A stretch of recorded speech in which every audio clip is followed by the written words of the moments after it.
আগ্নেয়াস্ত্র সহ জালে দুই পাচারকারী, তারাপীঠে পুলিশের জালে বিহারের এক যুবক সহ দুই ধৃতদের কাছ থেকে আগ্নেয়াস্ত্র উদ্ধার হয়েছে। কিভাবে উদ্ধার, কিভাবে খোঁজ পাওয়া গেল, অক্ষয় আরো বিস্তারিত জানাতে পারবে। অক্ষয়, কিভাবে জালে দুই পাচারকারী? অক্ষয়ের কাছে যাব, তবে তার আগে আরো একবার জানাই, আগ্নেয়াস্ত্র সহ জালে দুই পাচারকারী, তারাপীঠে পুলিশের জালে বিহারের এক যুবক সহ দুই ধৃতদের কাছ থেকে আগ্নেয়াস্ত্র উদ্ধার হয়েছে। অভিযান চালায় এসটিএফ। কিভাবে পাকড়াও তারা, কারা এরা, আরো বিস্তারিত জানবো। তবে তার আগে আরো একবার জানাই, আগ্নেয়াস্ত্র সহ দুই পাচারকারী ইতিমধ্যেই এসটিএফ এর জালে।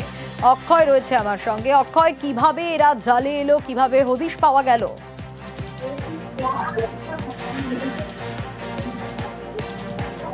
অক্ষয়, শোনা যাচ্ছে?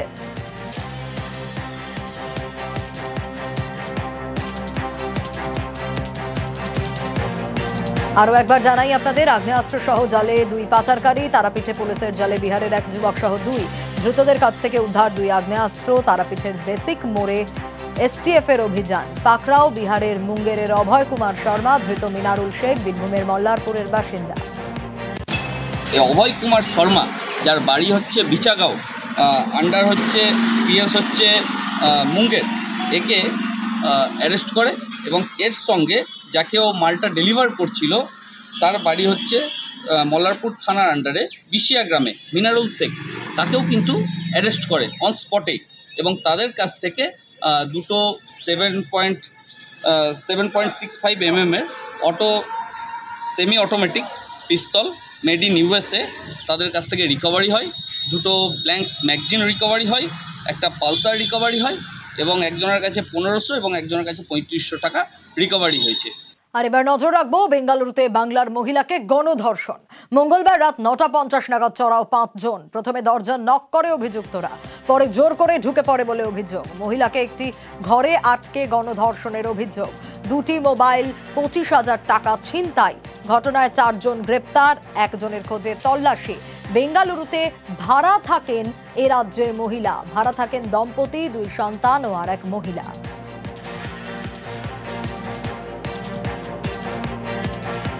शारदापल्ली village, Belguria district, Kolkata, West Bengal बोल रहे हैं। उस हिसाब से वो नेटिव वहाँ का है और लोकल रेसिडेंस अभी जो है मादनायक नगरी का जगह आता है, वहाँ पे उनका रेसिडेंस है। प्रेजेंट यहाँ पे रहते हैं और इनका ब्यूटी पार्लर या उस टाइप का जो वर्क होता है उसमें वो काम करते हैं, मैरिज इवेंट में यहाँ वहाँ। बंगाल से तो नहीं है, ये लोकल है, यहाँ के लोग ही हैं। अभी आगे हमको और तहकीकात करना बाकी है। বেঙ্গালুরুতে বাংলার মহিলাকে গণধর্ষণের মূল অভিযুক্ত মিঠুন পাকড়াও। পুলিশের জালে নবীন, কার্তিক, গ্লেন।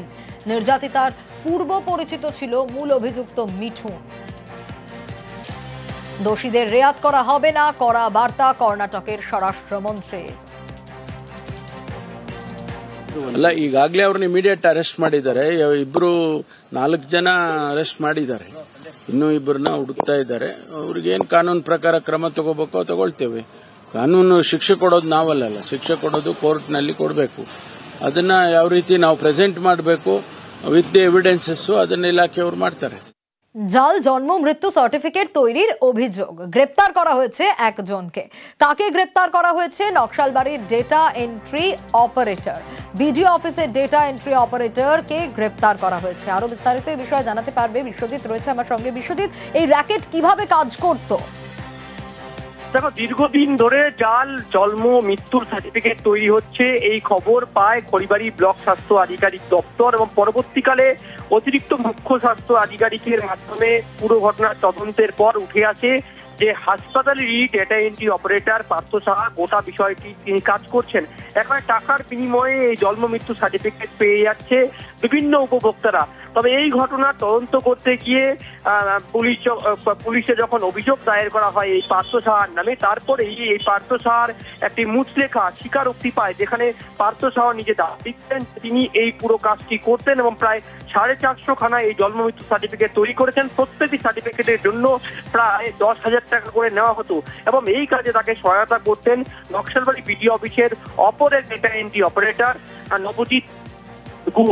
এবং গোটা ঘটনায় পুলিশ তদন্ত করতে গিয়ে এই নবজিৎ গুহকে জিজ্ঞাসাবাদের জন্য গতকাল রাতে প্রায় ম্যারাথন জিজ্ঞাসাবাদ হয় এবং সেই জিজ্ঞাসাবাদের পর বেশ কিছু অসঙ্গতি পায় এই অভিযুক্তের সহচরের মাধ্যমে এবং তার কাছ থেকে বেশ কিছু নথিপত্র পাওয়া হয়। তারপরে তাকে গ্রেপ্তার মার্কশিটগুলি মহকুমা আদালতে তোলে, তাকে 4 দিনের রিমান্ডে পেয়েছে পুলিশ।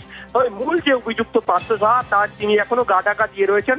তবে এই পার্থ সাহা নবজিৎকে পাশাপাশি বসিয়ে জিজ্ঞাসাবাদ করতে চায় পুলিশ। তবে তার আগে এই পার্থ সাহার খোঁজ শুরু করেছে খড়িবাড়ি থানার পুলিশ। বেশ বেশ। এই কাজটা কিভাবে করতে আমি করিনি, আমার অথরাইজেশন এখানে কিছু নাই, মানুষের দু একজনের হেল্প করতে গিয়ে এটাই হয়েছে। আর যে মেন এটা তাকে আসলে ধরা উচিত। আমি করার আমার ঘাড়ে দোষ দেওয়া হয়েছে। কারা কারা জড়িত এর সাথে? এখন হসপিটালে কারা কারা আছে, আমি তো এই ডিপার্টমেন্টের কেউ না। कल एक नवजीत गुहा का इस केस में अरेस्ट हुआ है। उसका नाम को अक्यूज में था। डिजिटल फोरेंसिक्स के सारे प्रिंसिपल्स फॉलो किए जा रहे हैं सर्च एंड सीजर में अभी। ডাটা অপারেটর যে ছিল পার্থ সাহা, তিনি 450টা ডেথ ও ডুপ্লিকেট বার্থ সার্টিফিকেট ইস্যু করেছিলেন। ওনাকে সাহায্য করতেন এই নবজিৎ গুহ নিয়োগী। ইনি পার সার্টিফিকেটে 10,000 টাকা করে নিতেন। তাকে অ্যারেস্ট করে প্রোডাকশন করা হয়েছে। যোগা চ্যাম্পিয়নের রহস্য মৃত্যু, ঘর থেকে ঝুলন্ত দেহ উদ্ধার এই ময়ূরাক্ষীদের। অল্প বয়স, এই অল্প বয়সেই কেন এরকম মৃত্যু? দেহ উদ্ধার করা হলো ময়নাগুড়িতে। যোগা চ্যাম্পিয়নের মৃত্যুতে চাঞ্চল্য, ঘটনার তদন্ত শুরু করেছে পুলিশ। এর পেছনে কারণ কি ছোট্ট করে জানার চেষ্টা করব শান্তনুর সঙ্গে। শান্তনু, দেখো, মৃত্যুর কারণটা এখনো পর্যন্ত স্পষ্ট নয়। পরিবারের তরফ থেকেও কিন্তু স্পষ্ট করে কিছুই বলতে পারছেন না, কারণ মেয়েটি সম্ভাবনা মেয়ে ছিল। কারণ এই বছরই কিন্তু সে যোগায় চ্যাম্পিয়ন হয়েছিল। 20তম যে ন্যাশনাল যোগা স্পোর্ট ছিল সেখানে 2টো বিভাগে চ্যাম্পিয়ন হয়েছিল। আগামীতে ডিসেম্বর মাসে থাইল্যান্ডে যাওয়ারও কথা ছিল। গতকাল বিকেলে ঠাকুর দেখতে বেরিয়েছিল, রাতে বাড়িতে ফেরে রাত 10টা নাগাদ কিন্তু ঘরের মধ্যে থেকে উদ্ধার হয় ঝুলন্ত দেহ।